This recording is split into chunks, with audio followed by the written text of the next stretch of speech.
Arizona Territory, 1879. The air was thick with dust and heat when the girl screamed. Tessa Sutton's voice tore across the dry yard of the trading post, sharp and raw. She kicked hard as two men dragged her by the arms toward a canvas-covered wagon hitched beside the well. Her bonnet had fallen, her hair stuck to her forehead, and blood ran down her lip where one of them had struck her. "No, let me go," she shouted, her boots digging tracks in the dirt. The wagon's back flapped open, revealing a wooden bench and thick ropes already ready inside. One of the men grunted and yanked harder. "You said you'd give her a choice," the older woman near the door cried out, wringing a worn handkerchief. "You said she made her choice," the taller man snapped. "She refused Reverend Pike. That means she comes with us." "You signed the agreement." "I never agreed to this," Tessa screamed. A horse's hooves hit the ground like thunder from the far end of the road. A lone rider charged in, dust trailing him like smoke. He did not slow. His hat was pulled low, his shirt soaked with sweat, and his eyes locked on the wagon with deadly focus. Nathaniel Lorne. He had not meant to come back to this place, not after what happened to his brother, not after all the years gone. But word had reached him in Prescott Tessa Sutton was in trouble, and Nathaniel had never forgotten her. He rode straight through the chaos, yanked his rifle from its scabbard, and fired a warning shot into the air. The blast split the moment wide open. Chickens scattered. The older woman shrieked. The two men froze, then Nathaniel was off the horse, boots hitting ground fast. "Get your hands off her," he said, voice low but sharp as a blade. "This is none of your business, cowboy," the tall man growled. Nathaniel leveled the rifle at his chest. "It is now." The second man let go of Tessa. The tall one hesitated until Nathaniel took a step closer. Then he shoved her hard and backed away. Tessa stumbled, caught herself against the wagon wheel. Her eyes met Nathaniel's. He had changed older, the lines on his face deeper, the stubble darker, but she knew him. She had known him since they were children running through the dry riverbeds outside of town, back before loss made them strangers. "Nathaniel," she whispered. He reached for her hand. "Come on. We're getting out of here." She looked back once at the woman who had stood silent too long, at the men who had tried to take her, and then she ran with him. They were on the horse in seconds, her arms tight around his waist, and then they were gone, tearing through the dry scrub of the desert outskirts. They rode for over an hour until the sun dipped low and the world turned gold in shadow. When they stopped, it was in a rocky hollow near a dry creek where a single cottonwood tree gave shade and the wind was quiet. Nathaniel helped her down gently. Tessa's legs trembled. He steadied her with both hands. "You all right?" he asked. She nodded, though her eyes were brimming. "Thank you, they would have taken me. They will not touch you again." Tessa sank down against the tree, breath shaking. She was quiet a long while. Then, in a voice that cracked, she said, "They said I had to marry Reverend Pike. That Ma owed too much on the store." He offered to pay the debt. Nathaniel sat beside her. "Your Ma let them," she said. She did not see another way. He was silent. The sun dipped lower. Crickets started to hum. "You came back," she said after a while. "I heard what was happening. I could not stay away." After all this time, Nathaniel looked at her, then really looked. Her eyes were tired, her jaw was bruised, but she was still the same girl who used to bring him books from the schoolhouse and whisper stories beside the fire. The same girl who had cried when his father died and hugged him so tight he could not breathe. "I never stopped thinking about you, Tessa," he said, her breath caught. "You mean that?" He nodded. She reached out slowly and touched his hand. It was rough with years of cattle work and gun oil. But he held hers like it was something precious. "You saved me," she whispered. "I thought no one would come." "I will always come," he said. That night they made a small fire. They shared a can of peaches and a crust of bread. Tessa leaned against him and he wrapped his arm around her shoulders. "I do not have much," he said. "A small place west of Hereford, a few horses, but it is mine and it is safe." She looked up at him. "Do you think I could come with you?" He met her eyes. "I want you to." Her smile was small but real. "Then yes." Nathaniel kissed her forehead, gentle and sure. The stars came out one by one, and for the first time in years, Tessa felt peace. They rode out before dawn, the sky still ink-dark behind the ridgelines. Tessa sat behind Nathaniel, her arms around his waist, her cheek pressed to the back of his shoulder. Neither of them spoke. There was no need. The road ahead, rough and narrow, was already beginning to rise, the land shifting from flat scrub into low hills dotted with mesquite and ocotillo. By the time they reached the narrow pass, daylight was breaking pale over the eastern horizon. Nathaniel slowed the horse, guiding it between two tall outcroppings of rock. The wind had picked up, carrying dust and the faint scent of creosote. He turned in the saddle just enough to glance back. "There's a spring half a mile on. We'll stop there." Tessa nodded, tightening her grip briefly before letting go. Her arms ached from holding on so long, but she didn't mention it. When they reached the spring, the water was low but clear, pooling in a hollow beneath a stand of cottonwood. A few quail scattered as they approached. Nathaniel dismounted and helped her down. She winced when her feet touched the ground, her ankles still sore from the fight the day before, but she steadied herself. Nathaniel led the horse to drink, then crouched and splashed water on his face. Tessa knelt nearby, cupping her hands and drinking slowly. The cold water felt like it belonged to a different world. "You still keep quiet when you're thinking," he said after a while, not looking up from the water. She sat back, brushing her damp hands across her skirt. "Only when there's too much to say. I reckon there's time now." She hesitated, then said, "When I was 17, I thought I'd leave this place behind, go east, maybe teach in a bigger town. I used to dream about trains. Rails that could carry me somewhere I didn't have to be afraid." Nathaniel straightened, wiping his hands on his trousers. "What stopped you?" "My father dying, the store debt. My mother," she changed after he passed, got smaller somehow. Like the world turned tight around her. He nodded once, slow. "You were always meant for more than that store." She looked up at him, her gaze steady. "I remembered you when it got bad, not just the things we did when we were kids. I remembered the way you looked at the world. Like it might still be worth something." He sat beside her, their shoulders brushing. "I thought about you every spring when the ocotillo bloomed. Every time I passed a place we used to climb or run, you were part of it all." The wind moved through the trees, the sound soft and low. Tessa turned to face him fully. "Why didn't you write?" He didn't answer right away. Then he said, "After my brother died, I couldn't put anything into words that didn't feel like a wound. I didn't want you tangled in that." She reached out and touched the side of his face, her fingers feather light. "I would have understood. I see that now." They stayed there until the sun cleared the ridge, warming the rocks and the backs of their necks. Then Nathaniel stood and offered her his hand. "Another 2 hours and we'll be at my place. You'll be safe there." "I don't want to be hidden," she said, taking his hand. "I want to be free." He helped her up, holding her hand longer than necessary. "Then we'll build something that doesn't need hiding." They rode on, the hills opening into a wide stretch of grassland where the wind moved in long, silver waves. His land lay beyond that low fences, a weathered barn, and a small cabin with smoke already twisting from the chimney. Tessa felt something shift in her chest as they crested the final rise. Nathaniel slowed the horse again and pointed. "That's it." She didn't speak. She only leaned forward, her chin resting near his shoulder, and watched as the cabin came closer. When they reached the yard, a cattle dog barked once and then quieted. Nathaniel dismounted and tied the reins, then turned to lift her down. His hands were careful, his grip firm as he set her on the ground. "I know it's not much," he said. "It's more than I've ever had." He opened the door for her. Inside, the walls were pine, the floors swept clean. A table stood near the window, and beyond that, a narrow bed with a woven blanket folded at the foot. Tessa stepped in slowly, as if afraid to wake the place. Nathaniel stood behind her, his hat in his hands. "You can take the bed, I'll sleep out in the barn." She turned. "You don't have to," he met her eyes. "I want you to feel safe." "I do," she said. "Here, with you."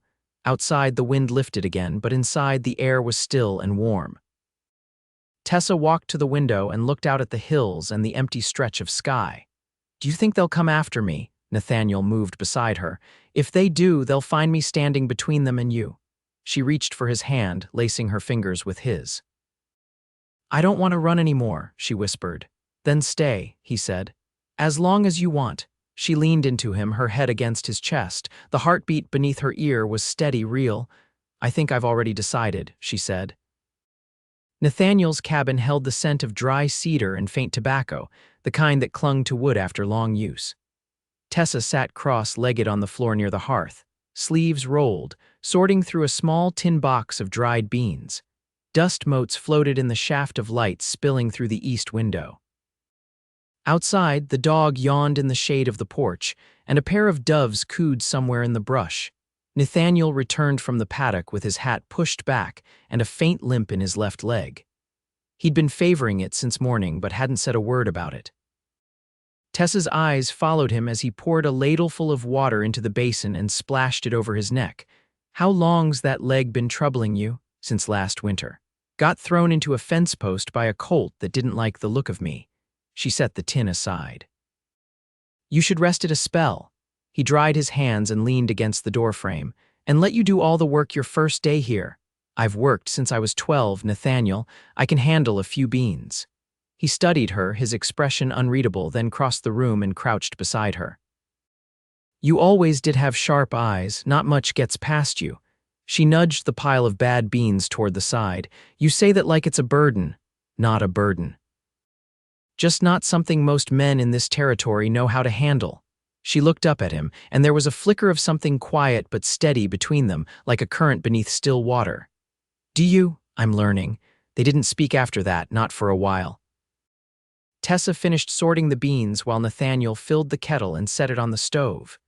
He moved slower than usual, his limp more noticeable now that he'd let his guard down. She didn't mention it again. By mid-afternoon, the sun had turned white-hot. Nathaniel rolled the shutters closed and pulled a crock of cooled buttermilk from beneath the floorboards. Tessa took a sip and closed her eyes. "That's the first cold thing I've had in weeks." He smiled faintly, lips cracking at the corners. "Didn't think you'd come all the way out here for buttermilk." "I didn't come for comfort." "No," he said, "but I'd like to offer some anyway." She set the cup down, fingers tracing the rim. "You don't have to keep doing that." "Doing what?" "Treating me like I might vanish if you blink too long." Nathaniel leaned back in the chair and crossed his arms. "I've seen too many things taken before they were ever truly had." "I'm not rushing this."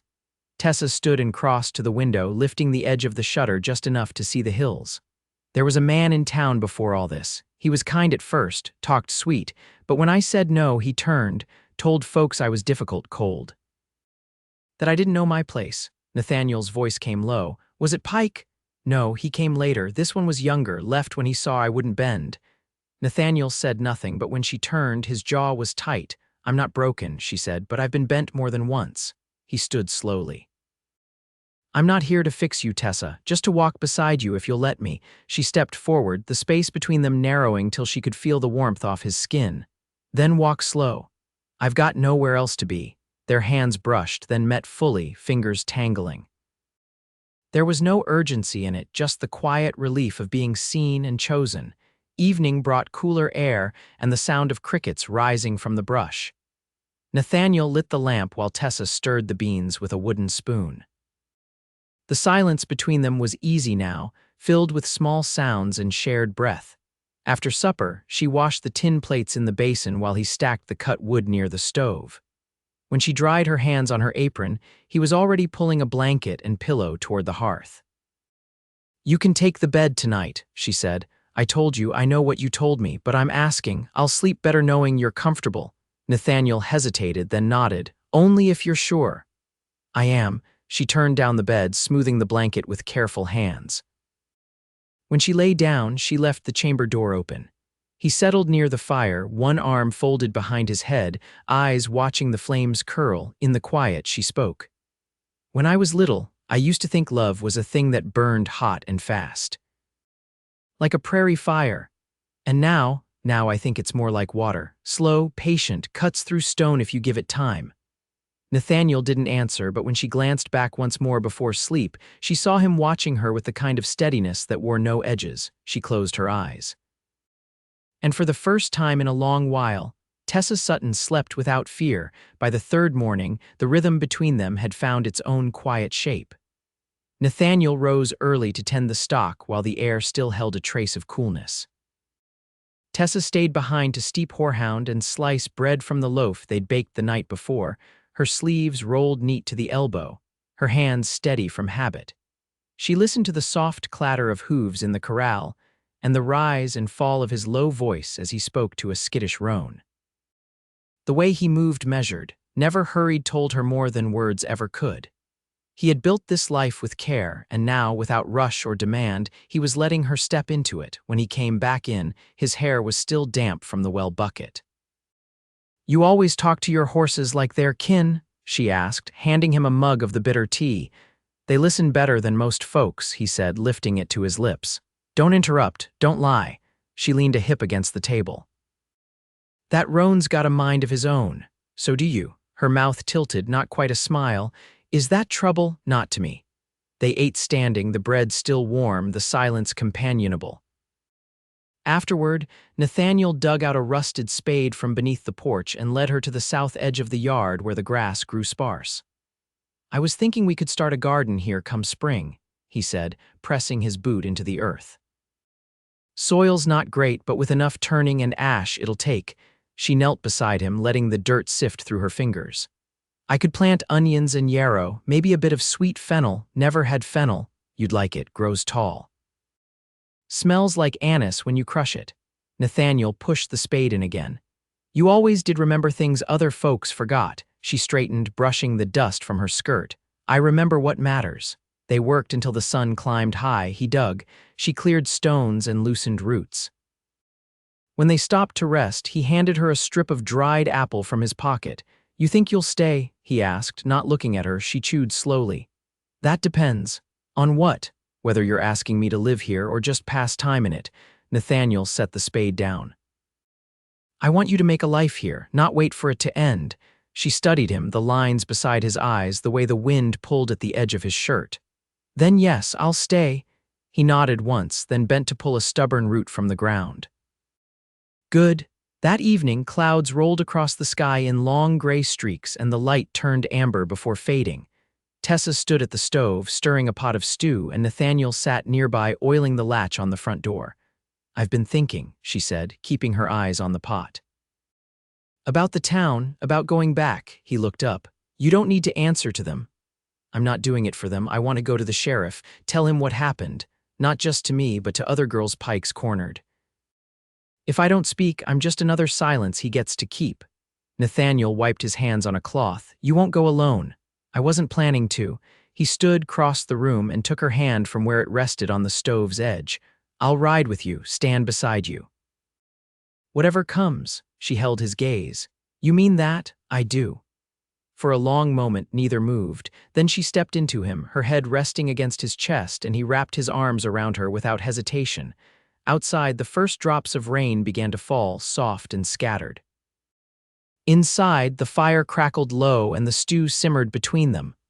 "We'll go in the morning," she said. "Together," he answered, and for the first time, not even the memory of fear could reach her.